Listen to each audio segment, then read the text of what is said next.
Hey guys, and welcome back to the Ivy Lounge YouTube channel. My name is Marcus, and today what I'll be sharing with you is a suggested plan that I have for you if you're sitting for the November exam paper. If you're watching this at a later date, for example if you're taking the May paper, then this advice would be useful for you if you still have months before the paper actually starts. So some people will tell you, and some teachers indeed did tell me that at this point in time, or the months later down, I would have to study non-stop, put in all my energy into studying, and basically there's no time for rest. Well, I'm sorry to those teachers, but here I am to tell you that that advice will only lead to burnout. So what I'm suggesting is something different. If you still have a long way before your exam, a long way being not so long because now it's already July or August if you're watching this in August, but essentially you still have enough time. And some people would recommend that you hustle, you grind non-stop, you don't have any breaks. But I'm here to tell you that that's not true. Okay, what you actually need is a study schedule. So what exactly is a study schedule? It's a detailed list of what you will be doing at every day leading up to your exam. So I'll be going into how to create a study schedule and what needs to be in your study schedule. But first of all, what I want to tell you is that by having this schedule, you will actually know exactly what you'll be doing every day. And because of the nature of the study schedule, you will be confident that you can finish your revision in time.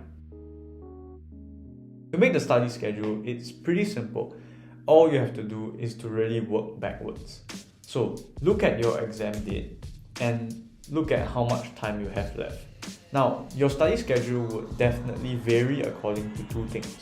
Number one, how much time you have left. And number two, how fast or how slow you actually grasp the concepts and are able to apply them. So for me, I would say that I'm a moderately slow grasper of concepts. I usually take quite a long time to actually grasp concepts.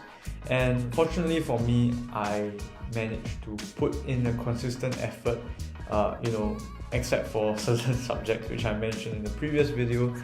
But essentially, if you have about a few months left, especially now it's July, so you will have about 3 or 4 months left, and that is honestly still enough time. I personally started in May or June, so I had a lot more time, a lot more luxury to really spread out my study schedule. But if you're starting now or a bit later, it might be worthwhile to actually have a more cramped study schedule. But that still doesn't mean that you don't have any breaks or rest. What I do in a study schedule is basically I employ this method called the CPR method. Now, it doesn't mean the first aid rescue thing, but rather what it stands for is content, practice, and then review. So what you actually do is you start off by learning or trying to recall the content that you already have learned, or for some of you who are starting a bit later, have not learned. So this could be in the form of taking down notes, asking your teacher questions, or basically looking through the textbook. So you want to have a firm grasp of the content, and the next thing you want to do is to basically practice that in terms of doing questions. And this will really test if you know the content, but more importantly, if you can apply the content. And after doing this practice, what you essentially do is to review. So if you have gotten the question wrong, or you realize that you don't actually understand this content, you want to go back to step 1, which is to look at the content again. Essentially what I did from June to May was to rinse and repeat this CPR method. And essentially what I would do is I would split up the week into blocks of 2 days. So for each day, I would focus on one different subject and one different topic. So for instance, for Monday and Tuesday of week 1, I might be focusing on chemistry, specifically in the topic of atomic structure.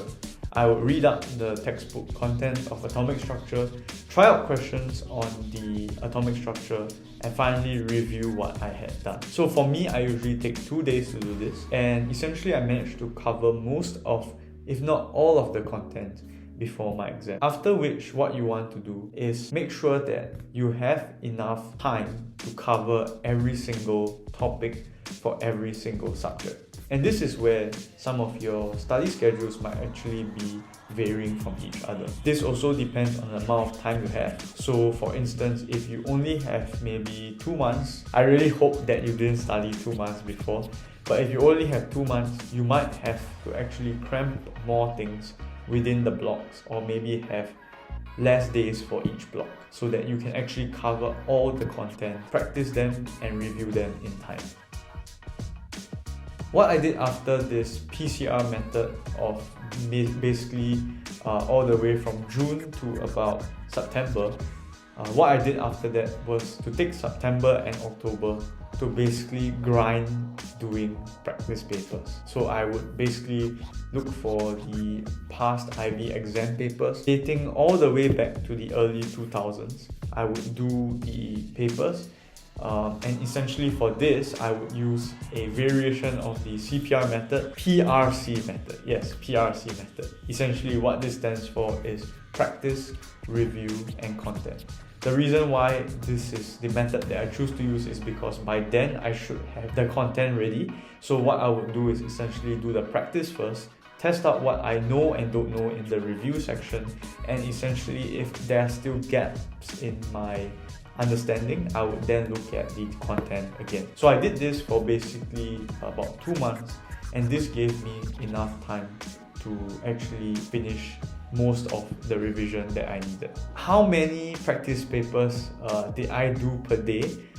Some days I'll actually do about 2 to 3, depending on whether I had school or not. So if I had school, I might actually just do 1, and the days that I don't have school, I might do about 3. For me, I personally am someone who gets bored pretty easily, which is why in the first place I had these study blocks, which I would vary the subject and topic. And likewise for the practice papers, I actually did vary them up. So in a day, I could be doing 1 practice paper of math, 1 practice paper of Chinese B, and 1 practice paper of econs. This keeps me fresh, keeps me excited, keeps me awake, and basically allows me to continue doing this cycle continuously for 2 months straight. Now, one thing that I want to caution everyone is that you don't have to just study for the whole day. Many people tell me that that's the method that they use, and essentially what would happen is they end up burning out. Burning out essentially means that you get so tired, you get so bored, so frustrated with the monotonous work and with no breaks that you essentially lose all motivation and end up less productive than you would be if you had taken the break. Don't spend all your time studying.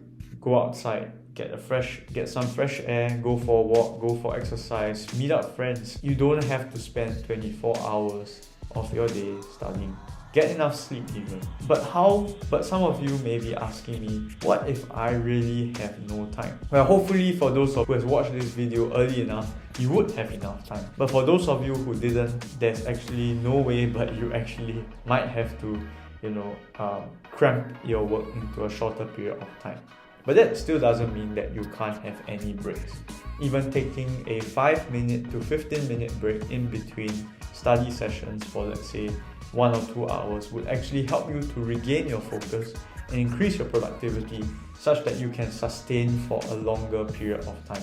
So do remember to still take breaks. It doesn't mean that you can't take breaks, and don't feel guilty about taking breaks, meeting with friends, etc. You really need those breaks because you need the productivity to be up. Okay, so some final tips for this is to really look at how much time you have left. For example, if you only have 13 weeks left and you have 13 topics in the subject, it might not be wise to actually cover 1 topic per week.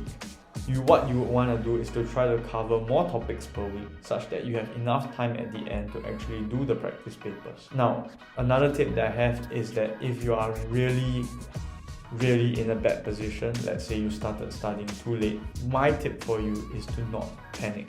Because if you panic, it's basically counterproductive. You are already at that situation, so what you want to do is to really just start. Start studying as much as you can, and if you can't finish, at least get what you have studied right. Just remember that exams or even the IB diploma is not the end of the world if you do badly. You can still always retake it. You can still always pursue a university course that may require lower score. But what I'm just trying to tell you is that it's not the end of the world, and there's still many paths in life. You don't have to worry you don't have to worry too much if you don't do so well. What's more important is you take responsibility for it, pick yourself up, and keep going hard at life. That's my advice to you. I hope it has been helpful, and I'll see you in the next episode.